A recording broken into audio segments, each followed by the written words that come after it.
Hey guys, All in Crypto here, and welcome back everybody for another YouTube video. Hopefully you've all had a happy Monday so far.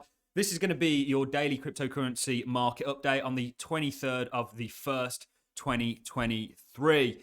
And we're going to be doing some really interesting things in this video. Everybody looks at the Bitcoin versus the US dollar chart, but there's actually similar DNA, and one way you can weigh up what an asset might do is not just to look at it against the primary pair being the US dollar or GBP in many cases, or the euro in it probably more so than the GDP, or GBP, sorry. But actually to look at it against a basket of other assets. And this is something that I actually took a lot of influence from the market sniper as a result of, who often looks at Bitcoin against the NASDAQ and gold and such things. And there's some really interesting things actually going on if you take a look at Bitcoin versus gold, which is this chart here. And actually we've brought up Bitcoin versus the S&P, the SPY, or the S&P 500, which is also showing similar things to what Bitcoin versus the dollar is showing, which suggests something. And we're going to be talking about that in this video. I also want to do a little bit of TA on some smaller timeframes for Bitcoin. In my opinion, it looks very likely that you are going to get a pullback. Where to exactly, we'll maybe do a little bit of scenario forecasting before you get that continuation. But at this point, where I'm currently at, I'm very much set on further continuation for Bitcoin. I did a weekly meeting with my Patreons last night where we looked at a number of scenarios moving forwards.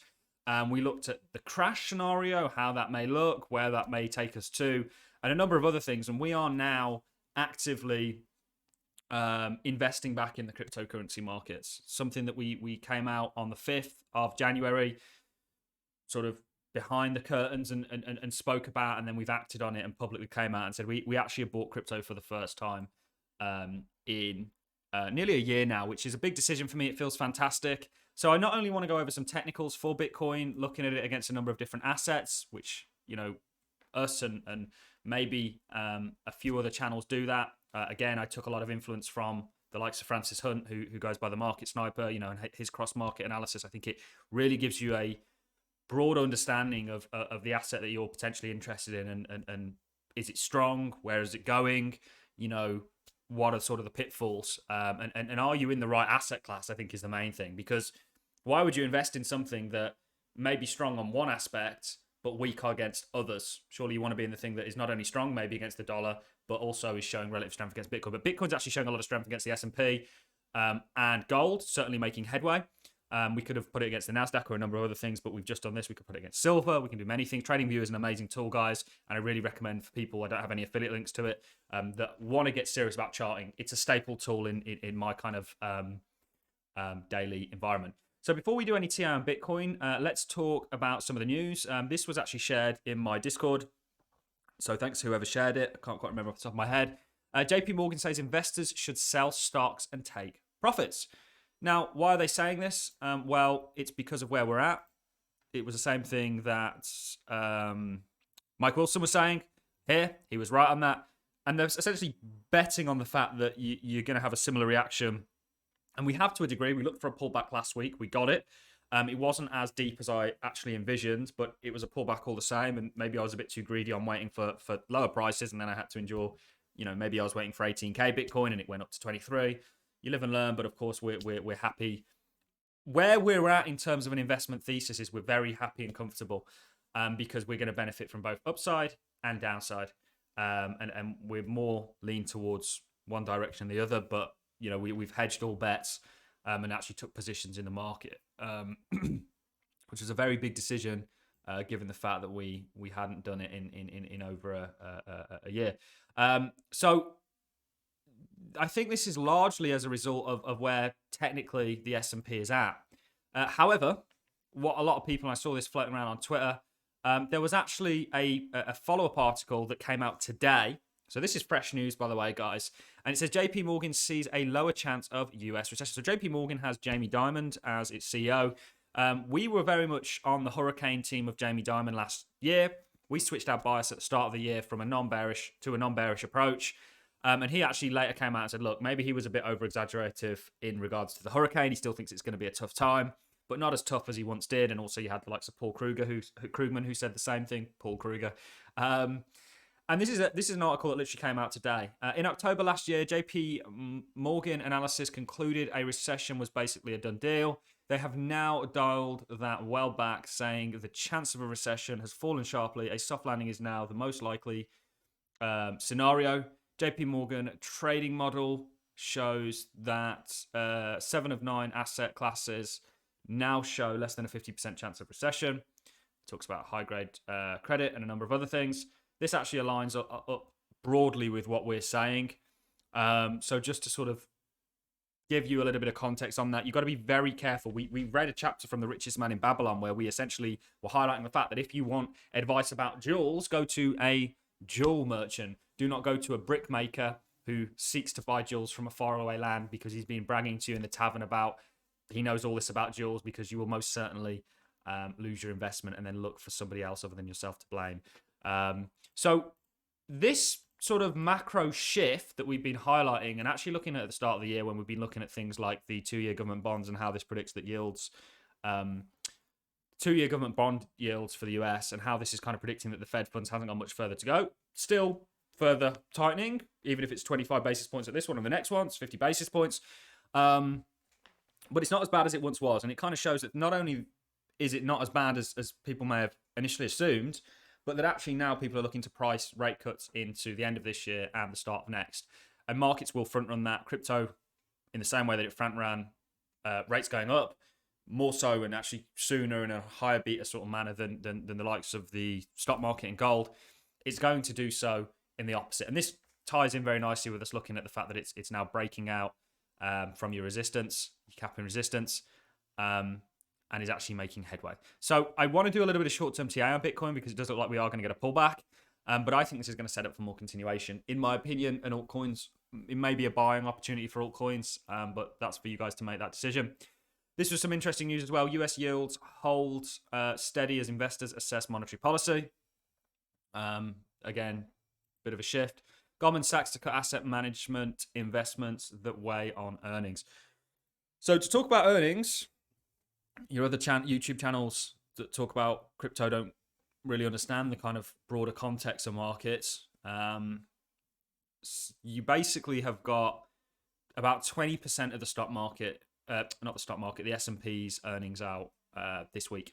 And you can see you've got Microsoft Corp, you've got Johnson & Johnson, General Electric, you've got on Wednesday the likes of Tesla. My prediction is actually you're going to get a rally for Tesla. But we've spoken about it in a little bit more detail elsewhere. You've got Intel, you've got things like MasterCard, Blackstone, American Express, Chevron. You know, there's a lot of stocks that are, it's about 20% of the S&P's earnings are coming out this week. So what that means, you know, remember you're at this kind of critical point for the S&P. Do you get that rally? Do you get really bad earnings? It takes you maybe down. You do some sort of a double bottom here or maybe slightly higher butt cheek. You know, we will see. Something that we're watching. One thing that I do want to watch is at this point, I'm very set that you've got more upside for crypto. This DNA is across not just the US dollar, but is also in gold against Bitcoin and the S&P against Bitcoin. Take for that what you will. Because to me, this looks pretty damn good, in my opinion. And certainly we're looking at a number of altcoins that we think are going to do some or offer some serious performance moving forwards. So this is Bitcoin and the US dollar. You know, we first highlighted this bullish div. We were talking about this well before Christmas, saying we're going to have to take this very seriously. We had scenario forecasted a run of the FTX high, before the crash. In the same way this bull market ended, was essentially looking at the potential of this bear market ending in a similar manner. And you are now, you've made a clear break, not only of this cap-in sort of descending resistance, but also of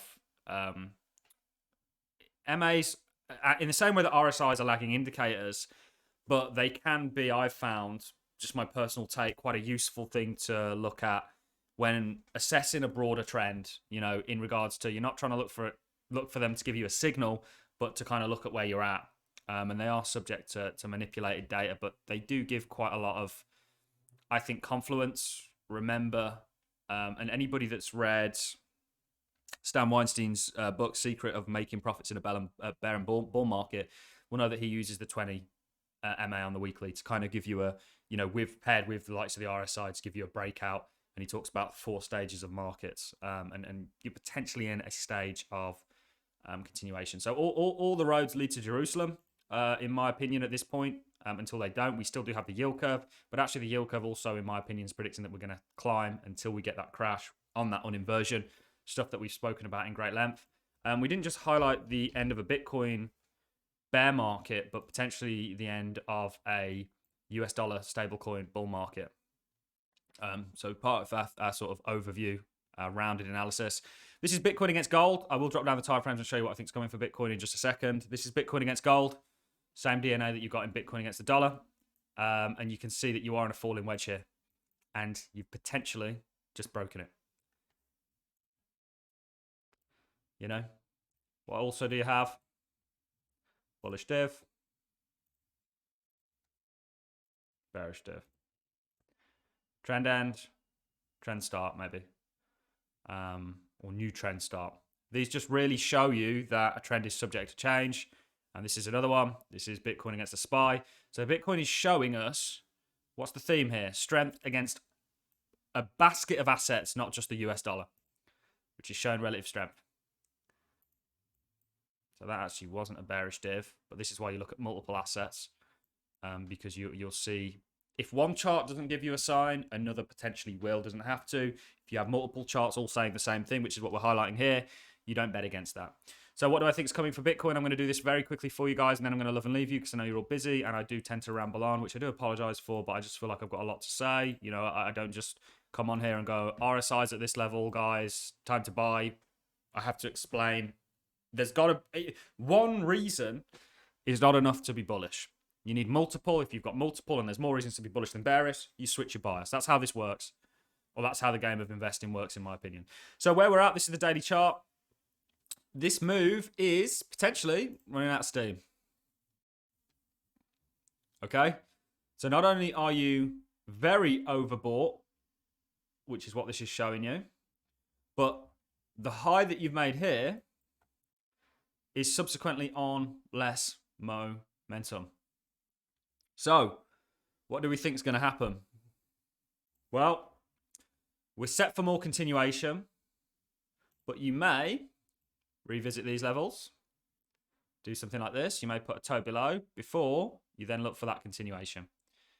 And on a breakout, very common that you may come back and retest the point of break. Okay, you may not. You may get close to it. You may come for these levels here, and that may be just enough. I think there's enough bullish momentum for people to, just like we were looking for a deeper pullback here, take whatever pullback we get and run with it. So I am expecting a pullback. To what degree, though?